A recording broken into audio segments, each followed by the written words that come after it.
this isn't going to be an extensive analysis of homeschooling, but it's going to sort of be a combination of what environment we have in New Zealand for homeschooling, and then also my experience as being someone who was homeschooled most of my life. So in New Zealand, homeschooling is legal. You must apply to the Ministry of Education for an exemption, and the standard in the legislation is that the education experience you provide to your children must be at least as good as what is offered through the public school system.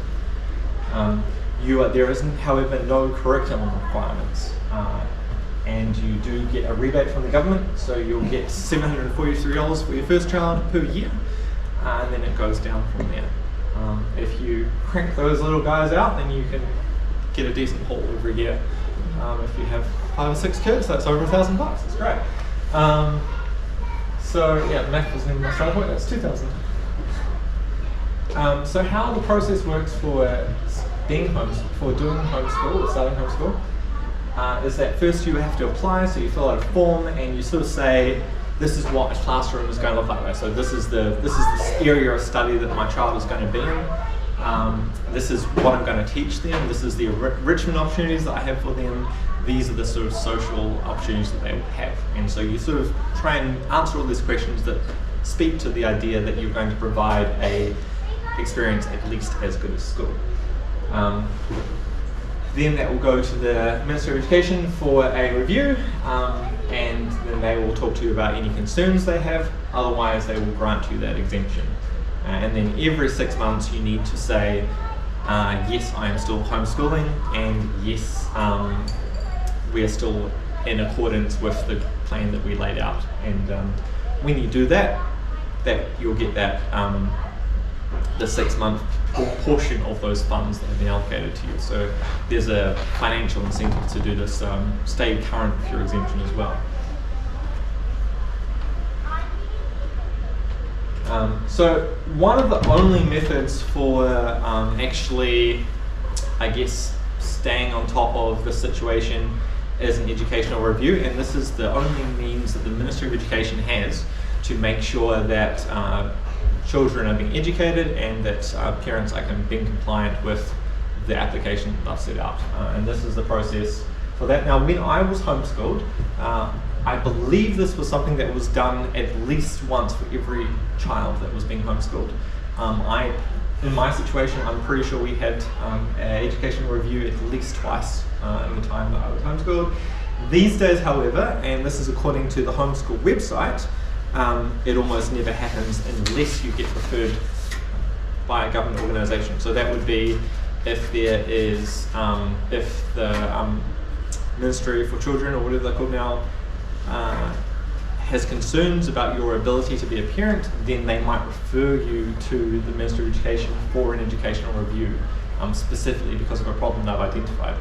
So that means that you're only going to get an educational review if there are already serious problems, like if there's a social worker involved, or if there is work and income involved, or if there is the Ministry for Children involved. An educational review sounds a bit more scary than it is. It's actually pretty easy. There's an interview. They will then write a report based on that interview, and then they will ask the parents if they want to chime in. So for example, if there's some concerns over the parents, how the parents teach the child, or how the parents discipline the child, then that would go into the report, and then the parents have the opportunity to actually just give their hot take on, yes, it says that we yell at our kid, but actually it's, a beneficial yelling. Those concerns go into the report, and then that goes back to the educational ministers, and then the parents are asked to, parents might be asked to show how they're going to address those concerns, and that might be, okay, we're going to yell at our kid less. And then there's step 5, which is you revisit the situation, you see if those concerns have been addressed, and if not, then your exemption could be removed. So that's kind of the legal framework for homeschooling in New Zealand. But there's also the sort of, there's the legal stuff, and then there's the sort of lived experience. So I recently joined a support forum for kids who have been homeschooled, and we were talking about what our definition is of homeschooling, and I think that's really helpful to talk about as well. So there are many different ways that parents implement the concept of homeschooling. They can run the gamut from unschooling, which means that you provide no direction. You rely on that kid to sort of be like, oh, I really like horses. It's like, okay, let's go to a farm and learn about horses. Or the kid's like, oh, I want to be a YouTuber. Okay, let's look at what's involved in being a YouTuber. That would be the best outcome of the unschooled experience. However, a lot of parents use the unschooling to sort of be like, okay, well, you just do whatever you want to do, and I'm going to do whatever I'm going to do. So it can run into serious neglect. And then, as well as unschooling, there's also the sort of, the parents that go and buy like 10 years worth of curriculum in advance, and then just, every morning sit down there with the kid and spend 5 hours going through the coursework. So there's a real broad spectrum of experiences that are delivered under the guise of homeschooling. My definition of homeschooling is one in which the child is entirely within an environment controlled by their parents. Parents of a homeschooled child have complete control over what their children are taught, how they experience the world, what normal is, and how they should believe and act. Some parents use this control for good, others less so. But aside from the guidelines mentioned for New Zealand, there are no qualification or educational requirements for being a parent tasked with giving your child an education as good as the school offers. And also, as I said, no curriculum requirements. So let's transition away from the definitions and talk about my personal experience. So I did actually, I was attending several different schools throughout my life, but as you see from the bottom graph there, the portion that I was in school compared to the portions that I was not in school is very dissimilar. So I started off at primary schools for about a year, from age 5 to age 6. And then I flitted in and out a couple of institutions over the following 10 years. Before finally, I guess, achieving success at age 16 by starting doing tertiary or university level qualifications. My first school, my mother pulled me out because apparently I was being bullied. I don't really remember that. And out of the second one, because she didn't like the politics of the school, she felt persecuted by the other parents or teachers or something like that. I do remember enjoying the second school. We tried 2 other schools as well. I was very excited to go to these other schools. A bit odd for a kid being excited to go to school, but I was. And I was really happy to sort of have a chance to sort of have that experience, but they were for very limited periods of time. So my mother used to use workbooks, so she'd buy like a geography workbook or a couple of math books, but I would say 90% of my schooling was unstructured. So my routine as a homeschooler would, as an idea, make something like this. I would be sitting at my desk at one point trying to do some exercises until I got bored. The rest of the day I might read, I might run around outside. We used to do a lot of field trips, which is a fancy name to label going out of the house. One of these was fairly impressive. My mother heard on the radio that there was a whale beaching in Coromandel. So we got into the car, drove for 3 hours to go and have a look. Otherwise, they would be just trips to the library or a different town centre or a park, fairly mundane. We'd go to art galleries, but not, I would imagine, much more than a normal parent would spending time with their child. At age 12, we toured the country for 6 months, living out of a camper van. There was even less of a schedule here, and more just going to places.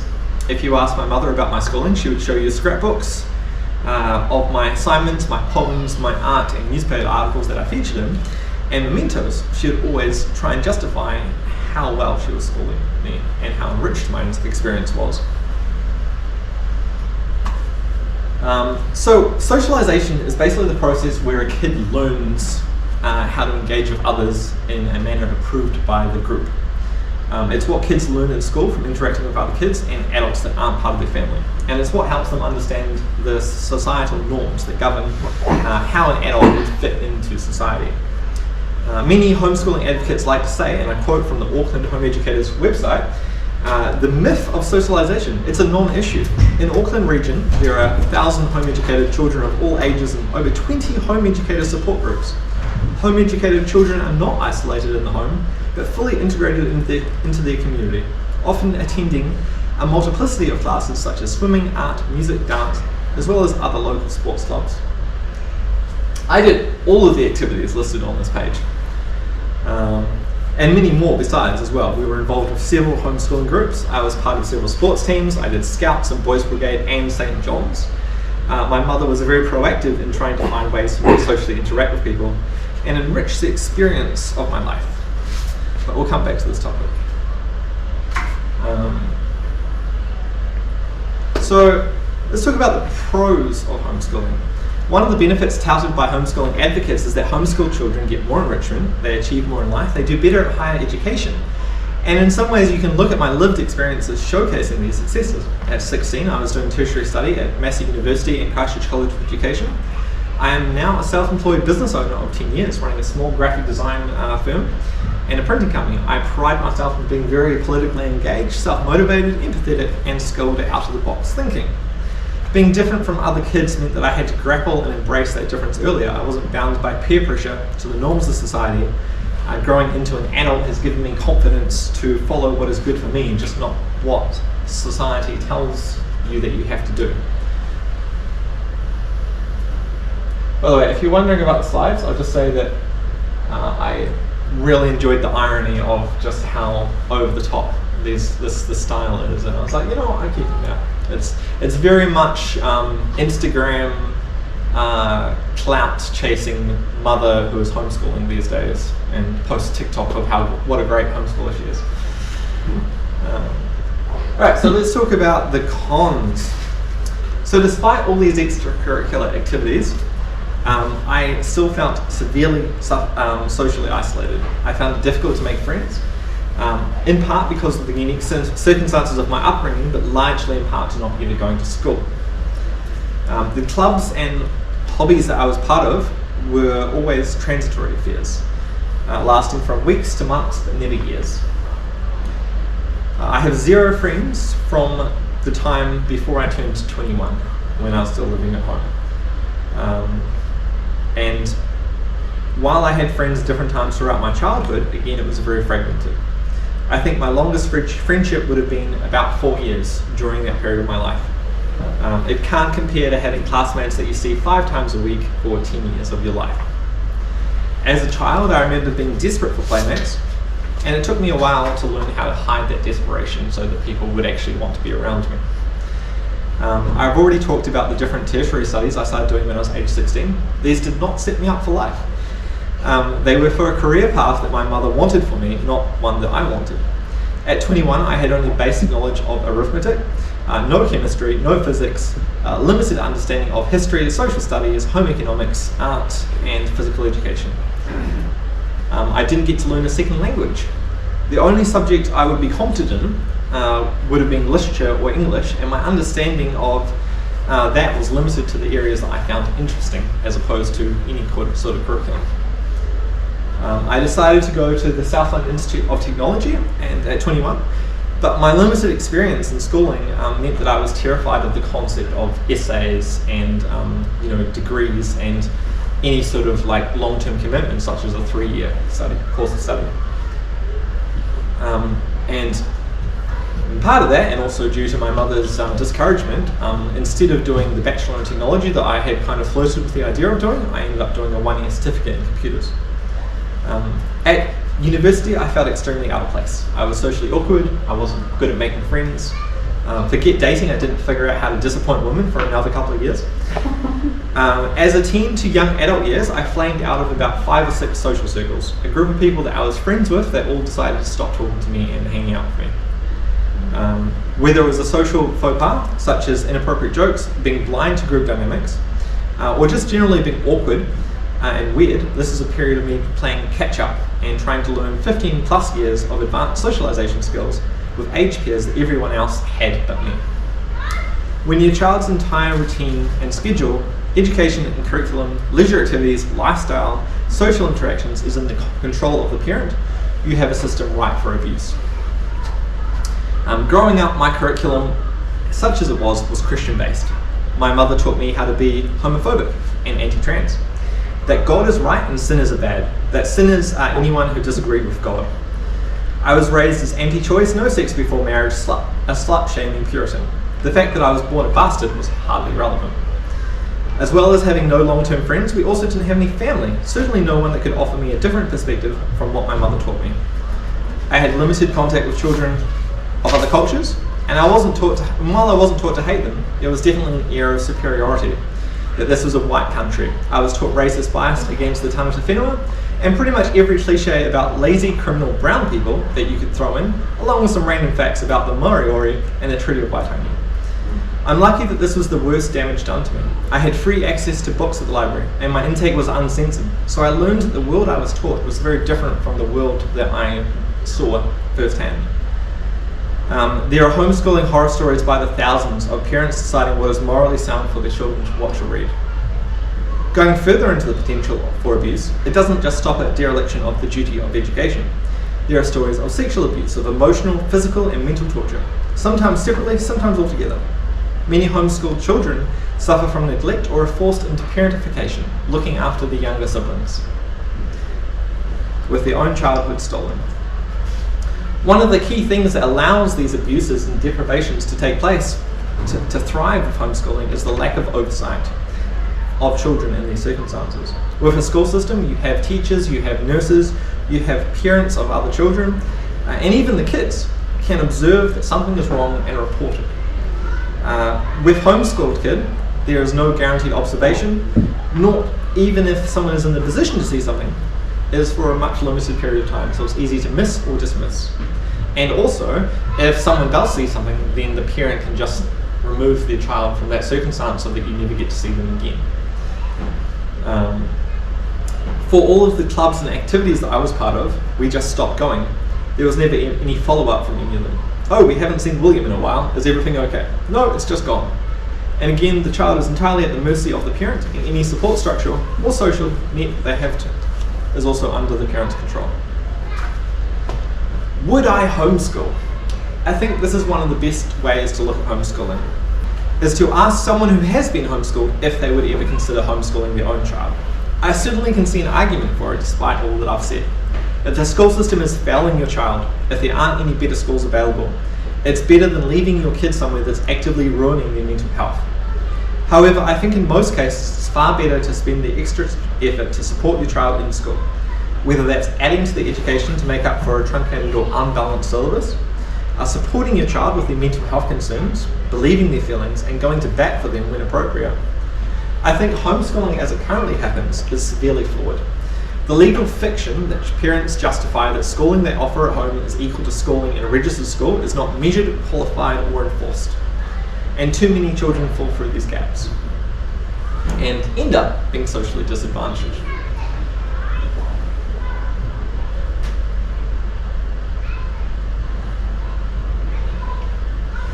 So wrapping everything up, I would say that I have succeeded in my life and I like what I'm capable of and what I've achieved. However, it's been very much a struggle. I do wish I could have followed a more conventional pathway, and I think that I have suffered from being homeschooled in ways that were unnecessary. I exited this experience believing that there needs to be more scrutiny on homeschools and people that do homeschool who are contributing to worse outcomes for their children. That's my talk. Yeah, if you would like to ask any questions now, we can do that. Yeah. What would one potential solution to the problems of homeschooling be for parents who teach their kids to join some sort of local committee where the teachers, i.e. the parents, can meet up and talk about their experience and provide feedback for one another? Yeah, so they do have a lot of, like as I mentioned, they do have a lot of homeschooling groups, and that would be all of the parents in a certain area or of a certain interest coming together to allow their children to play with each other and sort of talking about how to sort of do home education. And that's something that we were a part of quite a lot growing up, but it's you have the situation in that group of you have all these parents that think homeschooling is great because they're doing it, they've chosen to do that, And so all they're going to do is they're going to reinforce ways in which homeschooling is good and how can we solve this problem with more homeschooling. So they're never going to advocate for, hey, maybe this isn't working for you, maybe you should stop homeschooling your kid, or maybe your child needs more structured support than what you're able to provide them. Is it quite possible that those groups also would believe in the same discriminatory? Yeah, absolutely. There's a lot of Christian homeschooling groups as well. I mean, you're basically, with those groups, there's a lot of groupthink in that this is the way that we do things, and then you can either conform to that or you're not even allowed to go to those groups. So, I mean, part of the problem I had growing up was that my mother was a solo parent, which, you know, in a lot of those groups it was a traditional parental structure. And so my mother definitely felt like she was the sort of outsider in those groups and that she was looked down upon for being a single mother. But I mean, that's kind of separate to homeschooling. Right? There was a lot of issues that I had that weren't entirely due to homeschool. It was just like a contributing factor. So it's hard to separate out what parts were, you know, my own fucked up sort of situation versus homeschooling's fault. Are you an only child? Yeah. Which is good and bad. Like, I feel like if you were, you know, if you had other kids, there wouldn't be as much social isolation, but at the same time, it's the blind leading the blind. Like, if you're both socially isolated, are you really going to be able to do better at learning societal norms? It's probably better in terms of feeling lonely. And like, I remember when I would go to these clubs and extracurricular activities, I had this desperate need to make friends and to sort of talk to other kids, and I was extremely hyper. So I probably wouldn't have had that to that extent if I had other siblings. And now today,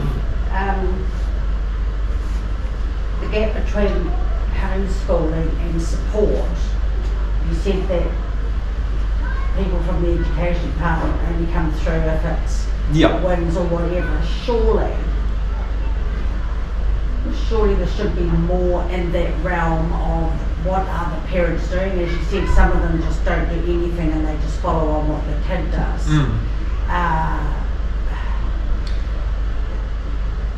Is there any more support than there was now when you were schooled? So, I mean, it was less of that. I mean, the thing about the educational review is it's less of support and more of a check-in with, like, it's an oversight as opposed to support. So it's not designed to help the parent with the issues. It's designed to check in and make sure that the parent isn't abusing the situation they have. And so now we have a situation where that oversight has been removed, except for the most extreme circumstances. However, in terms of support, I mean, there's probably more support now because you have the internet, whereas when I grew up, we didn't have the internet. So you are, you know, like, so for example, I mentioned being on a homeschoolers support group, that's on Reddit. And then now, you know, we see a lot of children who are actively being homeschooled posting on there about their experiences. And they're able to talk to other homeschooled kids. They're able to say, hey, what I'm experiencing doesn't seem normal, is this normal? And they're able to get feedback from other kids or, you know, people that have exited their system being like, yeah, no, that's not right. So that's something that I was never able to do when I was in that situation. So I think in that regard, there is more support just from the sort of internet access and access to other people. And then also with social media, like, even if you're at home and you never get to see other kids, there is that potential that you could have friends online. That's quite fantastic, isn't it? I mean, and there's some more children doing homeschool now since the earthquakes and the follow-up. I don't know much about, I haven't researched anything about the statistics around increases or decreases. I suspect that the reason why there's less educational reviews is because there's more homeschoolers, so it's too costly to do the system that used to do where everyone got reviewed. And it was interesting that you said, I was wondering, you know, with the way it was with your mum and that, and then you said you went off to varsity, and I thought, oh, how did you cope? And then, as you said, you didn't. Yes. And that all those skills that, and it's an observation, it's no criticism, but it's interesting, isn't it? I mean, your makeup and the way that your mum was in her social group and whatever, but gosh, what a learning curve for you. But you could definitely make the argument that if you rolled the dice and changed a few outcomes, if I'd been able to go to school, go to university at 16 and study something I was passionate about that led to a career that I was passionate about, then that would have been a really good outcome. But it is what it is. But interesting. You're here and you're standing on the forum and stuff, and But I mean, and the thing with homeschooling as well is that it's not that people that choose homeschooling are going to be bad parents, but if you have a bad parent, then homeschooling magnifies the damage they can do. And I think that's the thing to keep in mind, is that there's no checks and balances, or there's not enough checks and balances with that situation. Whereas with school, if you have an abusive parent, there is that possibility, and it still slips through under the radar, but there is that more of that possibility that it'll be reported. I mean, they'll possibly look at just the income that they're getting, strive them to drink more, alcohol more, drugs more. Well, I mean, the ways that you can abuse a child are so infinite and can be so subtle as just never, showing your love for them, or never listening to them, or invalidating their feelings. It can, and a lot of the time that escapes under the radar. Like when we talk about child abuse, we talk about usually sexual or physical abuse, but just the stuff like denying their emotions, or sort of expecting them to pretend that they're happy when they're not, can be severely damaging. And just educational neglect. Now, there are certain sorts of factors which predispose a parent to want to homeschool their children. For instance, a Christian fundamentalist may dislike the school system because it's not based on biblical values, so they would want to teach the children themselves. I'd say being a Christian definitely predisposes you to homeschool. I mean, not to make any claims about statistics, but 90% of statistics are made up. I would say that majority of homeschoolers that I experienced growing up were Christian, because they would find that the secular curriculum that is taught in schools isn't what they want their kids to be learning. And if you homeschool your kids, you're in charge of that, so you can inscribe everything with biblical values. Like my geographical textbook that I was learning geography about was a Christian-based geography. Like there are a lot of that's the other thing as well. A lot of the resources out there for homeschool kids that parents can buy are produced by Christian institutes. So you'll have Christian social studies books, you'll have Christian mathematical groups, and you can still learn something from there, but it comes along with the Christian bias, as opposed to like a balanced view. It sounds like that because of the homeschooling, wouldn't be able to take part in any nationwide testing, so that so you are actually allowed to do stuff like NCA and stuff like that. So I was looking at this, and there are some schools that will allow kids that aren't enrolled with them to come in and set standardized tests. But there's actually a bias against parents doing that, because if their kids take part in standardized tests, it might show how badly they're being schooled. How bad what? If the homeschool kids take part in standardized tests, it might show how badly they are being schooled, i.e. they're not keeping track of their age mates. So parents are actually incentivized against putting their kids into standardized tests, because that would be a direct measure of the performance of their school.